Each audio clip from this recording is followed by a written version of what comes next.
ঢেউতে হাঁটি।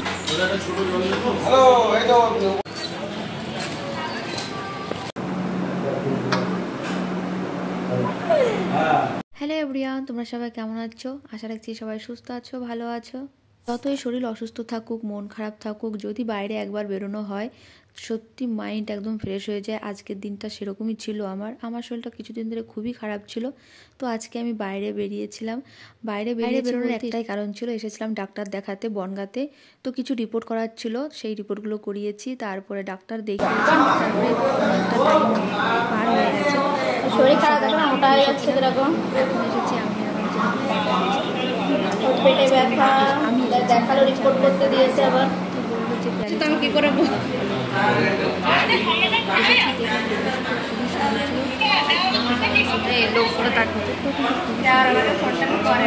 আমি বলেছিলাম অনেকটাই ভিডিও করবো। দেখো এখানে আমার যা আবার ফটো নিচ্ছিল, আমরা সবাই দুজনে মিলে খুবই আনন্দ করেছি, মানে মনটা একদম ফ্রেশ হয়ে গেছে। এখানে খাবার আমাদের অর্ডার ছিল, চিকেন ললিপপ ছিল, ফ্রায়েড রাইস ছিল, চিলি চিকেন ছিল, এগুলো করেছিলাম। তো আমরা ভেবেছিলাম দুজনে মানে খিদে এতটাই পেয়েছে, ভেবেছিলাম হয়তো অনেক খেতে পারবো। সব কিছুই দুটো দুটো করে অর্ডার করেছিলাম, কিন্তু একটাই তাই শেষ করতে পারিনি আমরা, আর বাকিগুলো বাড়ির জন্য সব পার্সেল করে নিয়ে এসেছি। আর এখানে ভেবেছিলাম একটু খানিকক্ষণ বসে ভিডিও করবো, কিন্তু আমরা অনেকটা টাইম দিয়েছি এখানে বসেছিলাম, কিন্তু ভিডিও করতে পারিনি। কিছু লোক এসেছিলো, এত পরিমাণে ডিস্টার্ব করছিল সবাইকে, সেই জন্য আর ভিডিও করতে পারিনি। তো যতটুকু পেরেছি তোমাদের সঙ্গে শেয়ার করেছি, যেহেতু আমি বনগাঁতে এসেছি অনেক দিন পরে, আর একটা ভালো একটা রেস্টুরেন্টে খাওয়া দাওয়ার জন্য এসেছিলাম। দেখলাম বেশ ভালো, অনেকটা বড় করার ছিল ভিডিওটা, কিন্তু সেটা হয়নি। যাই হোক, যতটুকু পেরেছি তোমাদের সঙ্গে শেয়ার করলাম।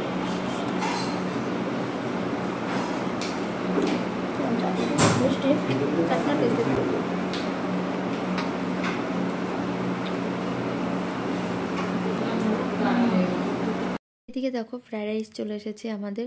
তো আমরা যেহেতু বললাম প্রথমেই যে আমরা 2 প্লেট করে বলেছিলাম, দিদির একটা আমার একটা, তো আমরা পারিনি, সবই ছিল ধরা। আর খাবারগুলো অনেক টেস্টি ছিল, সত্যিই খুবই ভালো ছিল।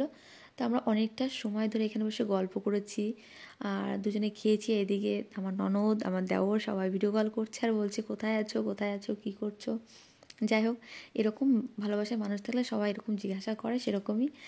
তো যাই হোক, আমরা এখানে আনন্দ অনেকটাই করেছি, কিন্তু যতটা ভিডিও করার চেষ্টা ছিল সেটা করতে পারিনি। কিছু বললাম যে আগে কিছু লোক এসেছিলো, এত পরিমাণে ডিস্টার্ব করছিল ভিতরে, সবাই বিরক্ত হয়ে গেছে। তারপরে খাওয়া দাওয়া কমপ্লিট, আমরা এখন বেরিয়েছি, এখন যাবো সোজা বাড়ির দিকে। তো বললাম খাওয়া দাওয়া হয়ে গেছে যখন, চলো হাঁটতে হাঁটতে যাই। আমাদের বনগাঁ শহরটা আমরা অনেক দিন যাই না, অনেক দিন দেখি না। আর এদিকে দেখো জামা কাপড় সব ঝোলানো রয়েছে, মেয়েদের তো জিনিস দেখলেই কিনতে ইচ্ছা করে। আমারও তো সে তেমনই, খুবই ইচ্ছা করে যে কিনি কিনি। আমার যা যাচ্ছে আর বলছে দেখো এইটা ভালো, ওইটা ভালো, এটা কত সুন্দর লাগছে, মানে এরকম একটা ব্যাপার। আমাদের ভালোবাসার শহর বনগাঁ, বনগাঁর ভিউটা দেখো জাস্ট অসাধারণ। আগে 10 বছর আগে কেমন ছিল আর 10 বছর পরে কেমন হয়ে গেছে, একদম চেঞ্জ। আমি প্রচুর এসেছি ছোটোবেলায় বনগাঁতে, কারণ মামা বাড়ি গেলেই আমার বনগাঁ হয়ে যেতে হয়।